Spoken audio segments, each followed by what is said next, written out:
Good afternoon, folks, and welcome to this week's episode of the Legal Beagle podcast. This week, we are joined by Brian Lebovic, all the way from Miami, Florida. Mr. Lebovic. I'm saying your name, Lebovic. Do I have that right? You got it right. On the money. Lebovic. Welcome, sir. Lebovic. Huh? I said welcome. Thank you. Super excited to be here. Thank you for having me. Yeah, of course. So we were talking before we jumped on about your glorious Florida tan there. How's the weather down in Florida? The weather in Florida is spectacular. So I've got kids all over the country. I've got one out in Denver. I had one up in Ohio until last week, and then I have one in Washington, D.C. And we have the nicest weather here in Florida, the coolest weather, the nicest weather, the best weather. I mean, it's incredible. So you and your wife are home base, and the kids are all spread out around the country. Yeah, we're at that young 20s age for our kids, so they're all over the place now. Well, which is kind of cool. Yeah, I bet it is. I had a question. I saw on your website you have offices in Florida, but you have one up in Massachusetts. How did you end up with an office up there?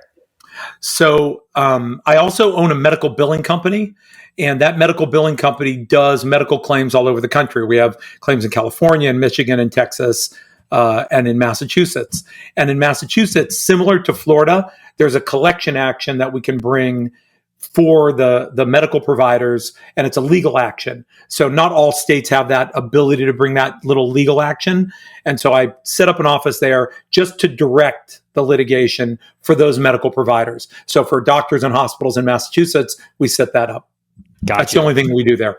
We don't do injury work there. We don't do Social Security there of any significance. So all your practice is really down in Florida? For the most part. So the Social Security disability practice is all over the country. We probably have a client in every single state in the union. Oh, but wow. The workers' comp and the PI practice is all Florida-based. Gotcha. So we're here to talk about a hot new summer read that everyone should put on their calendar to read this summer at the beach. It's called Not a Good Neighbor. Not a Good Neighbor. It's a lawyer's guide to beating big insurance. I'm going to step out 1 second. Hold on. I got to get it here so that you can see it. I've got a giant stack of them here because my marketing department is using them. But here is the book. Not a Good Neighbor. I should have had it ready. What prompted you to write this book? So a couple of things prompted me to write the book. Number one, after 30 years of injury practice, you kind of develop a reputation and you develop kind of a motif in your injury world work, right? And our motif has been, for the most part, to do cases of relative significance. And what ends up happening is that we start down the path of a case, and then we find out that a person's file really doesn't fit our profile, and we need to try to help them out. And we wanted to give them an opportunity to be helped out, but their case really doesn't demand either a lawyer to be involved or litigation to be involved. And we wanted a solution for those people. So this book is part of that solution for a lot of people, where they can go ahead and get their own case settled, not pay an attorney's fee, get the maximum out of the value out of that particular case. And so it was just trying to help people. And that was the main motivation. I had a client inspire me to do it. So. Well, it's a really easy book to read. And I say that from the perspective of a non-lawyer. It's easy to read as a lawyer, certainly, but as a non-lawyer, you really do a great job of explaining the concepts in the book and kind of walking people through the process. We may disagree on one point. You say that not everyone needs a lawyer, and I actually agree with you on that, but the reason for that may be different between the two of us. Why do you think that not everyone needs a lawyer? I think that personally, there are many situations where the lawyer doesn't add value to the claim for the prospective client. And my goal is always to add more value than we take in service in dollars. So I want to make sure that I'm always adding more value than the person can do without the service of the lawyer. And by keeping that formula, I think that we keep our reputation intact. And that's what I mean by try to create situations where we don't add enough value to the case that this book can get them to where they need to go without having a lawyer involved. Well, I guess we do disagree, or we do agree, not disagree, because that's exactly what I say to people. If we can't add value more than what we would take out of the case, then there's no reason to hire us. And we're exactly aligned in that way. There are some attorneys that I've heard that don't want cases because all they're looking for is the big fish. All they're looking for is the big multi-million-dollar claims. And so they won't take anything else. And it leaves a big group of the population without help, without resources, when they really could benefit from a lawyer. So I like the way you just explained that, because I agree with that idea of, if I can't provide value, then you're better off doing this alone. And I totally agree with that. Cool. Yeah, I think that you and I are on the exact same page. There are, and there's the room in the market for that, right? So there are businesses in the market who only want that 7-figure and above case. And if you don't have a 7-figure and above case, then they really don't have a space in their business model for you. That's not my business model. My business model is to help a lot of people. We have, I don't want to say we have a mill practice, because we certainly don't. We don't come close to that mill practice. Like, there are some practices here that drag in 20, 30, 50 people a week, and that's not our practice model. But we definitely like to work on cases where we add value.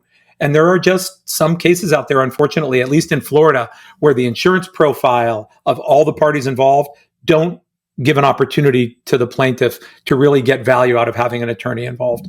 So that's just a fact, a commercial fact in my neighborhood.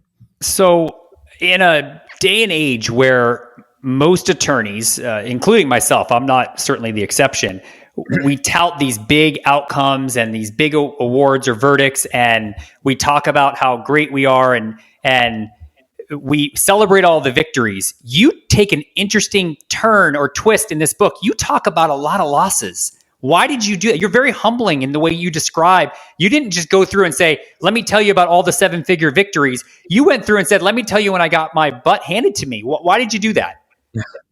I think it's important that people know that, you don't learn as much from your victories as you do from your defeats, right? Like, you just learn. So if you're a conscientious human being and you care about what you do, like, if you care at all about learning the lessons of getting good, getting competent at being a great trial lawyer, you're going to get lost. If you're not trying cases, you're not losing cases, right? Like, you're going to end up losing cases you should have won, and you're going to end up winning cases you probably should have lost. 6 human beings on a jury, at least in Florida, get to make that decision. There are 6 organic creatures there, right? I can't control them. I'm not a Svengali. People think, oh, the lawyers are so good at, manipulating and controlling, but it's just not true. I mean, there's 2 very smart lawyers, or 4 sometimes, on each side of the case, 2 and 2, and we put that in front of a jury, and those 6 people get together and create an organic, outcome. And sometimes that goes my client's way, and unfortunately, sometimes it doesn't. So I just wanted people to get a real good sense of what the lessons were out there. So I thank you. I appreciate the humble comment, because I want to be a humble person. I wouldn't say that my friends call me a humble person, but well, I was humbled when I read. I was like, wow, this guy isn't just citing one off script type loss. You go through and you talk about time and time again different situations where it didn't go the client's way, and what you learned from that. And so the example I'm using, there's one where you talk about, you thought you had a great jury, you thought you presented a great case, you were looking for a pretty big outcome in pain and suffering and futures, and you got 2,000 in pain and suffering and 5,000 in futures, if I have that right. That's exactly right. Yeah, I remember the case very well, unfortunately. How? And we got a great verdict on future economics. Right. So I ended up having a multi-$100,000 future economic verdict, and the jury just wouldn't buy the poor woman's pain and suffering. So how do you explain that to clients? That pain and suffering, because that's a hard thing for us to explain to clients. So, when you want to explain it to a client, we talk about it in terms of the stories of your life and how you're impacted in the stories of your life. And that's the type of thing that you want to be able to express to a jury, right? Those are the things that resonate when a jury hears that a person could do something or was very committed to doing something previously, and now that's been taken away from them and they don't have the ability to do that. A lot of times that's family things. A lot of times that's children related activity. We hear a lot of that, especially from, females who have been involved in accidents and get hurt. They really miss their capacity to participate in their children's lives. So that's the stories of pain and suffering from now and into the future. But there are some people who are just not very good at expressing that for themselves.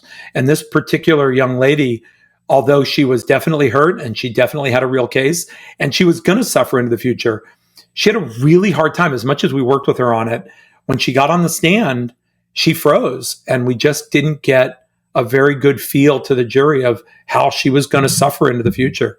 And that reflected itself in the verdict, unfortunately.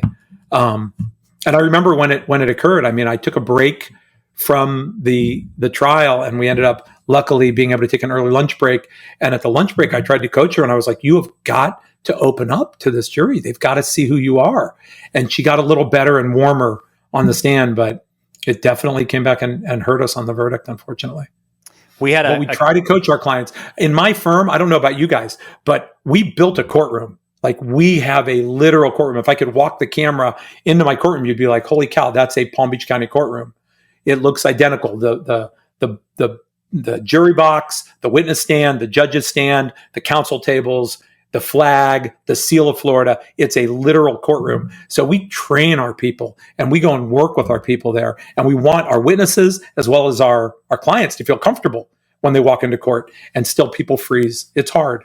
Yeah, you talked about that in the book, because you had that case where the lady got on the stand and just said everything was her fault when it clearly wasn't, and just basically wilted up there on the witness stand. And you said, you know what, we have a courtroom. We now take people through that so they don't get caught off guard their first time in a courtroom. And I think that's a brilliant idea, because those things happen, right? Those things can really occur, and all of a sudden testimony changes, or people recant what they'd said in a deposition, and you're like, well, wait, what's happening right now? I think. And you just recently went back to trial, right? I did.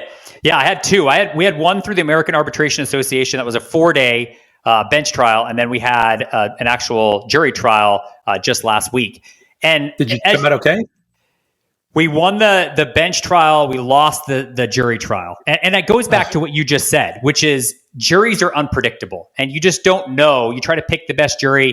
You try to put on the best case you can. But at the end of the day, and we told our client this even when they were out deliberating, you just don't know what they're going to decide and the reason that they're going to decide one way or the other. And it's unfortunate, and it breaks my heart for the client, and certainly we felt the effect of that as well. But this is what we do for a living, and so I can absorb that a little bit differently than someone that one case they have, maybe the only case they ever have in their lifetime, and that's right. That's what's hard for me on the American arbitration case. The judge gave us no futures on that case. The defense did a pretty decent job of making our client look like a faker and a fraud. And the reality is he's not.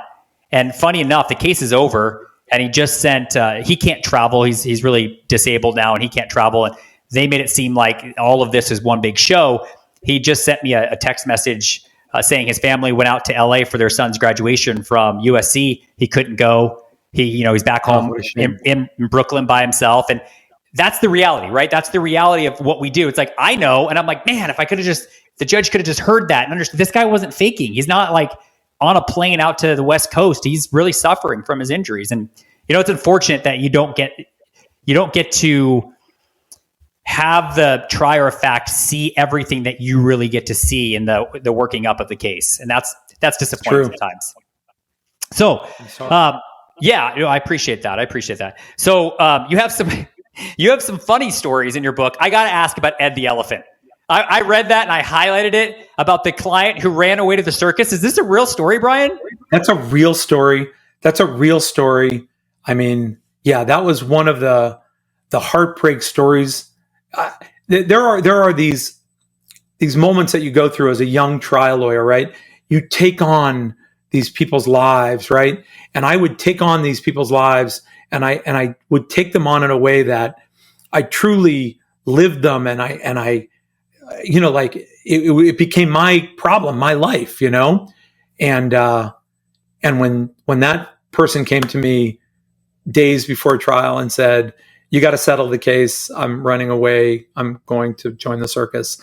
That was one of those scars that taught me you have to separate yourself from your client. Like, you can just that was such a deep cut scar because I was so invested in this person's life. And for her to just be like, I'm going to join the circus. Wow. That was crazy. I'm not laughing at you, Brian, but the absurdity, when I read it, I did laugh. I was like, the absurdity of that happening. I cannot believe that's a real story. It's a true story.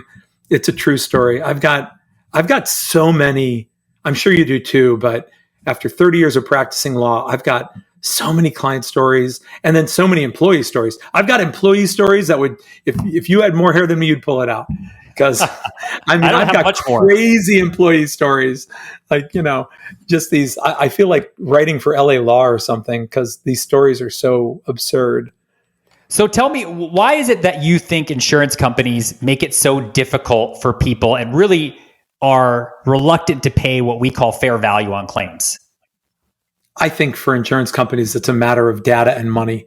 And they do a very good job understanding the data, understanding the actual risk, knowing what risk they can sustain, looking forward 50 years into this, time horizon of investment perspective, where they think to themselves, if we do this, we're going to have this much money. And if we invest it this way, we'll have this much money. And this is how much we'll have to give to people. And their risk analysis is just way better than ours. Their data analysis is better than ours. We deal in this human endeavor, and they deal in data. And this is just a matter of data for them. It's not a human issue. So you talk in your book, you have a chapter, a whole section about AI and these systems, these programs that these insurance companies have. I know this book is encouraging people in the right situation to try to handle this themselves. But it sounds like from that chapter, the way I read it is those systems aren't really equipped to have a input portion where you can talk about the pain and suffering. You can talk about the real losses, the loss of enjoyment. How would you counsel someone, not representing them? Let's just take that out of the equation for a second, but just giving someone general advice and saying, look, read my book. It can help you. But how do they get the message across that this did impact them in some way? I don't believe that they're going to be able to do that without having the power of litigation under their belt with negotiating a pre-litigation settlement. So when a person takes on this role of, I'm going to advocate for myself, they have to recognize that they're not going to get full value for the case. They're going to try to get more value than what the lawyer will get them out of the case if the lawyer's involved, because of the cost and the expense and going after a certain amount of insurance that's available. But they're going to discount their case. No insurance adjuster is going to give a regular citizen the same money that they'll give an experienced trial lawyer, right? That's just a fact. And so part of the book does talk about that analysis of, you need to come to the conclusion that you're not going to get full value for your pain and suffering. That's going to be discounted, right? And your goal is to create such a persuasive case on the economic side that you can get enough value or full value out of what's available in insurance so that you can close the case without having to pay a lawyer to do it. And that's really where that balance lies.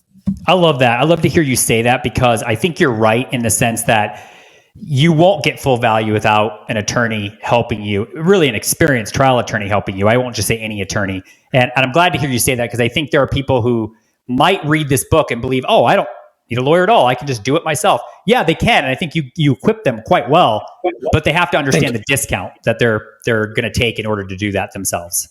And it'll be a significant discount. I mean, you're going to get a significant discount anytime you try to deal with an insurance company on your own. They're built for that, right?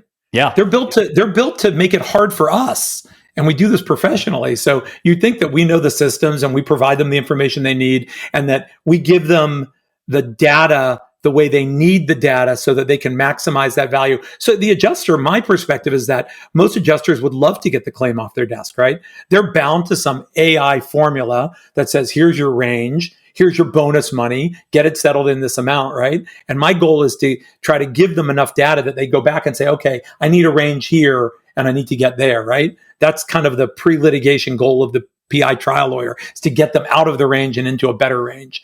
But they are who they are. They just want to get this case settled. So it's going to be interesting to see how that industry evolves as more autonomous vehicles become available, more technology is incorporated into our daily lives as it relates to minimizing the potential for car accidents. And I heard grumblings from a defense attorney that actually worked with State Farm about them pivoting and starting to invest in different things because of this concern down the road. Like you said, looking decades ahead, not just a couple years ahead, but looking so far ahead is, what does this landscape look like 25 years from now, 50 years from now.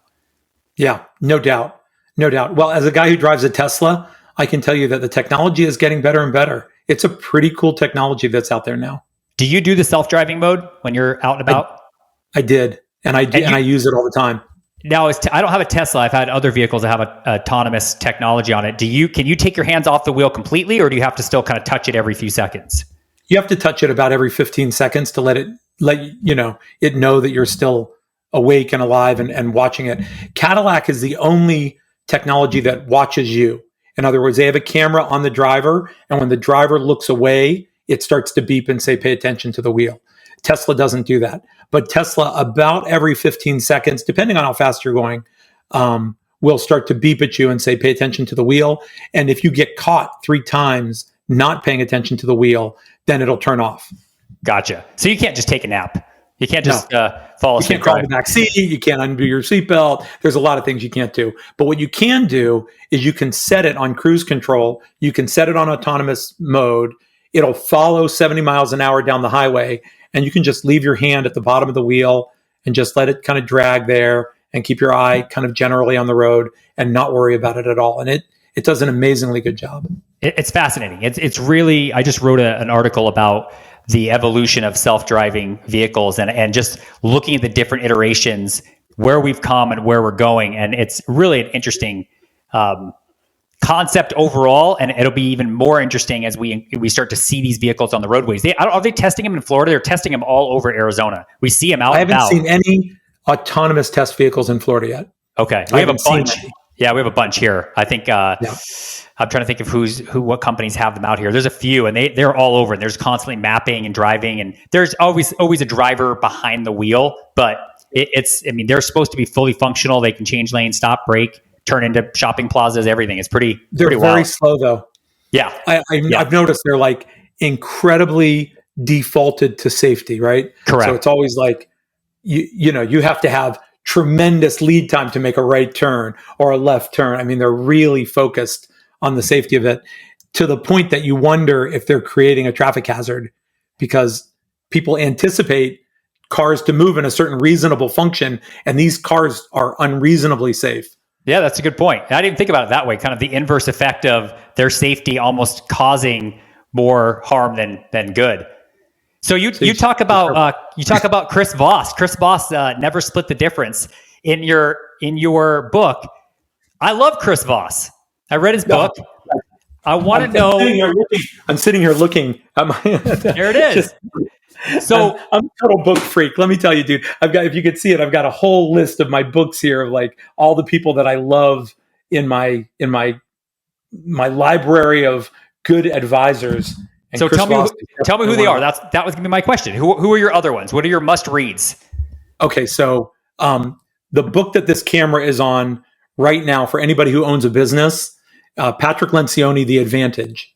So Patrick Lencioni wrote The 5 Dysfunctions of Team, The Advantage, and Ideal Team Player, which I'm going to show you this.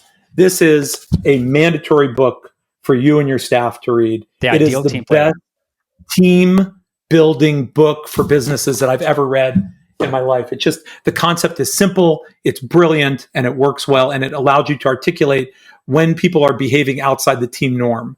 And that really is very powerful for a business owner. So those are like huge must reads. I think Patrick Lencioni, everything he writes is brilliant, but those are the 3 top. Chris Voss, Never Split the Difference is brilliant.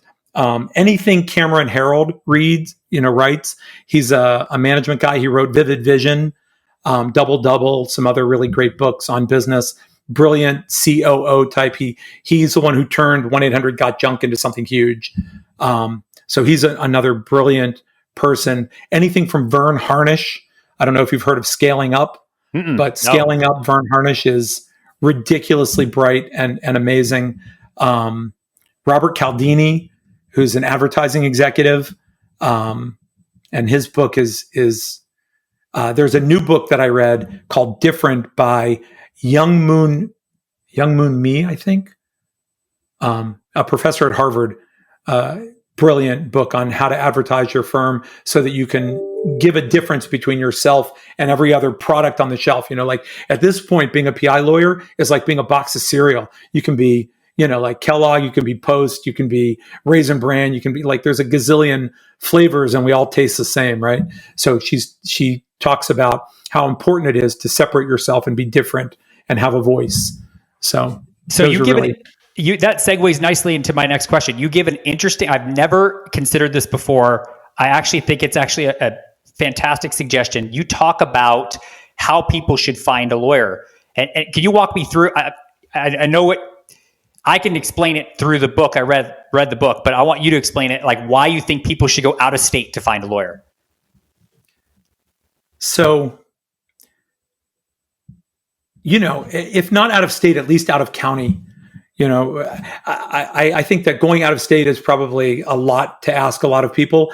But what ends up happening is that if you look in your main area, you're going to end up finding a lot of people who just refer to the same kind of group of people, where when you look outside of your area, you get people who look into your market and say, who can really do the job that this person needs done? So when somebody calls me and they ask me for a referral, it's just the inverse of what I do for people, right? So when somebody calls and says, hey, I need a lawyer in New York, like today, I had a med mal lawyer that I needed to find in New York City. And they asked me, and so I dug in, like, what type of med mal lawyer and why do you need it and what's the situation? And is it a brain damaged baby case, or is it a negligent, nursing home case, or what exactly is the situation? And then I go out and I find the person who's going to be the best person to maximize the value of that case for the person, for two reasons. Number one, because I'm going to get a referral fee. So I want to make it the best for me, which is not the primary reason, but is a motivating factor, right? So we are both working in the same direction. I'm working for their best benefit, which also works for my firm's benefit. And so I want to find the best person who can maximize the value for the client.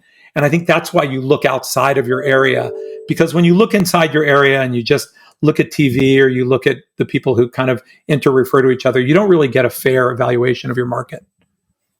It's an interesting thought, because I would never consider telling someone, at least I hadn't until I read this book, hey, if you really want a lawyer in Wyoming, you could start here in Arizona or in Florida, where you are, Brian, and ask people there if they know anyone or have any contacts in Wyoming, because they're probably better suited to find someone who's actually going to be good at what they do, as opposed to just Googling Wyoming lawyer and doing it that way. And I just never thought about the idea of saying, go out of market, or at least you just said out of county, to find the credible, really experienced and good attorneys that practice in certain areas. And, the mistake that people make, and I imagine you would agree with this, is no one has a problem understanding that doctors have specialties. No one has a problem with that. You go to a gynecologist for a reason, you go to an oncologist for a reason, you go to an orthopedic for a reason.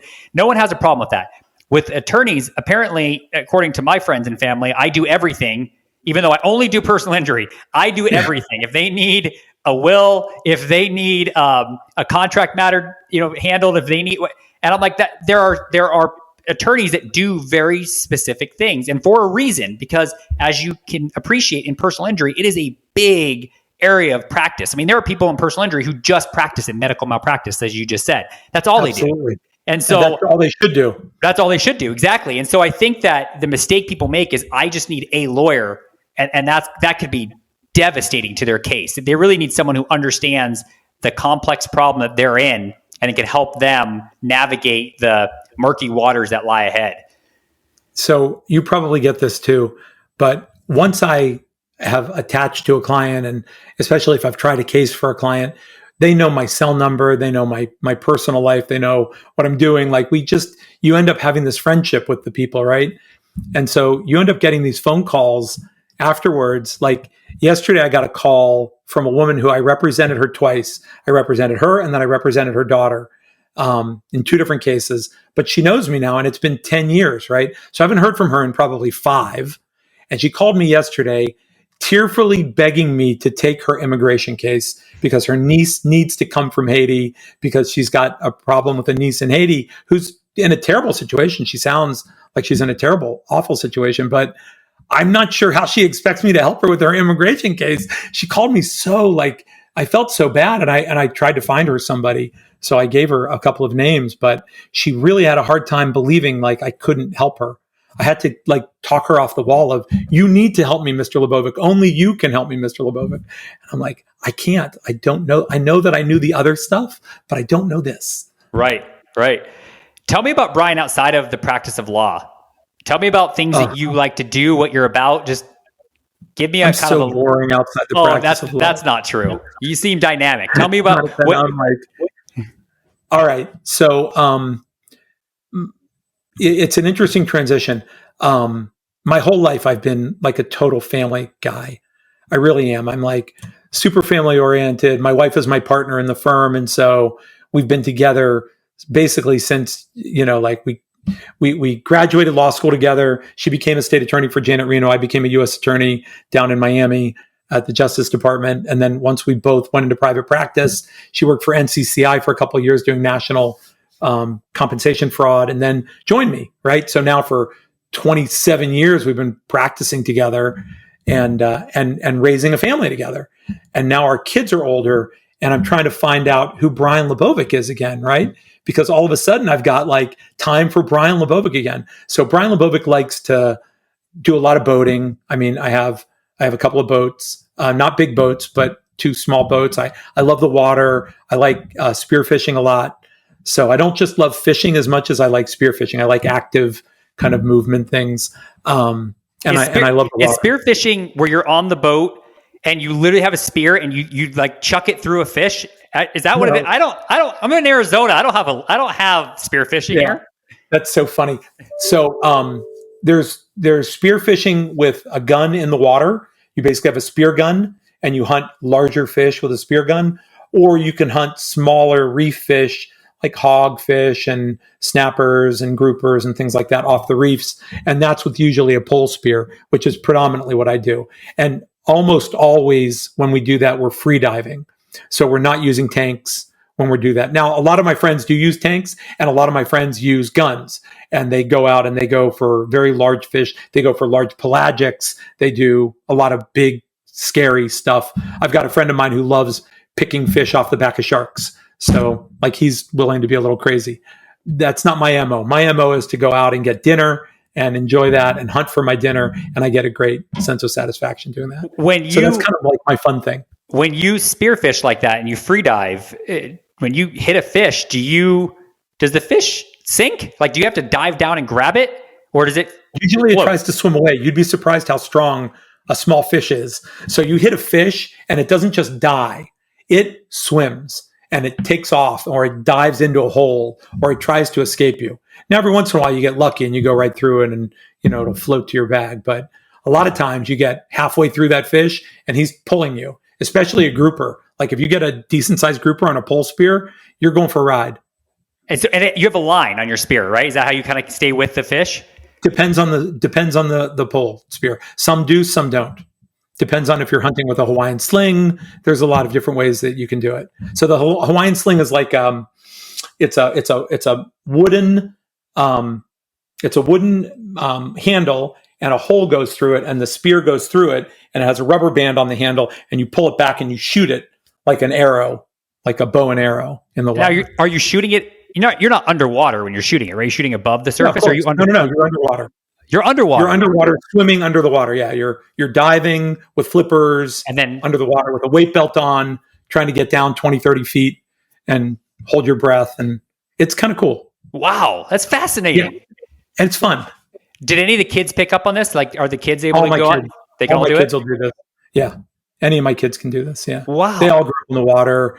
My kids know the water better than me. My kids drive the boat better than me. Yeah, they're all totally fluent in water sports. So I'm going to let you gloat as a dad now that your kids are adults. What prompted them to all go elsewhere and either go elsewhere for school or go elsewhere for work? Why did they all spread out about the country? So my daughter is my first, and she went away to college. And when she graduated college, she became very, very politically active. So I'm proud of her because she is so incredibly politically active and so out there. And she's been all over the country following her dream, being a part of politics. So now she's in Washington, D.C., and she's in third round interviews for a job in the administration.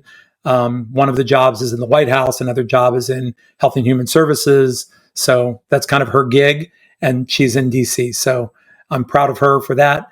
My other son, my middle son, who's my oldest son, graduated last year, and he and a bunch of buddies decided to go out to Denver, and he had a remote job out of Cincinnati, so he could go anywhere he wanted and work. And so he worked Eastern hours out in Denver. So he was working like 7 to 3 and was on the mountain by 4 every day, during ski season. So he was living the life of Riley. Like he and three other buddies lived in a great house in Denver, and they're just having super amount of fun. And then my youngest is in college. So he's in Ohio at Miami of Ohio. He started in a walk-on position on the football team and then decided to play fraternity instead of play football. So he's having fun. How great is that? How It's fun. great. You got to feel How about proud. you? You have kids? I do. I have a son who moved out to Oklahoma. He chased a girl out that way, and he's trying to make a go of it out there. And I told him, look, go explore. The world's a big place. Don't stop at Oklahoma. Keep going and see the rest of the country. See the rest of the entire world. I was fortunate to travel the world right before COVID and actually touched foot on every continent in the world in 1 week. Holy cow. Yeah. So I've literally got to be on Antarctica. I've got to hit every continent in the world. And it made me realize how small my little circle is when I'm here in Arizona, and how big the world really is, and how many people are really out there, and really get to connect with a bunch of different cultures and a bunch of different people. And I think human kindness is a real thing. And I think humanity is special. And I love that you said earlier that what we do, we deal with humans, and what insurance companies do, they deal with data, and you can't lose sight. I think maybe it's just my naive personality, but I think the human spirit always prevails. I just believe that. I really do. The data is helpful. It's good. It's strong, but you can't take away that human dynamic, which I think you talk about a lot in your book. Tell me where people can find this book. Not a Good Neighbor. Where can they get a copy? You can find it on Amazon. You can find it on Barnes & Noble. You can find it at Target. You can find it in some local booksellers, at least here in Florida. It's super easy to find. Just type into your browser, Lebovic, Not a Good Neighbor. It's going to pop up. You can get it anywhere. And the audiobook should be coming out in the next, 3 weeks. Are you doing the audio? So, no. You're way better off having a professional reader than me. So I asked, because you got to hire somebody to do this. And I listen to a lot of audiobooks. I don't know if you listen to audiobooks or not. I do. But I run across kind of the same people reading a lot. And there's a guy named Drew Birdseye that is just a great reader. And I asked if we could hire him, and he agreed. So I had this great voice, read my book, and I'm super honored that he agreed to do it. So I'm excited to hear that come out. Do you know who did Chris Voss's audiobook? I listened to the audio. I read it and I listened to the audio, but I couldn't remember. I don't think it was him. I didn't listen to it. I don't know if it was him, but it was so good. It was so good. Like the stories when he's talking Chris about. Didn't do it because he has such a great voice. He's got $1 million voice. Yeah, he may have. I don't know. I can't remember. I just was like captivated by the storytelling of like these FBI hostage negotiations. I think it was such a good read. Just like Not a Good Neighbor. Can you hold it up one more time, Brian, so people can see the cover? I have it locally. Brian Lebovic, author of Not a Good Neighbor, in stores now. Brian, it was so good having you on the Legal Beagle podcast. Come back and join us again. I really appreciate it. All right. Thanks, Brian.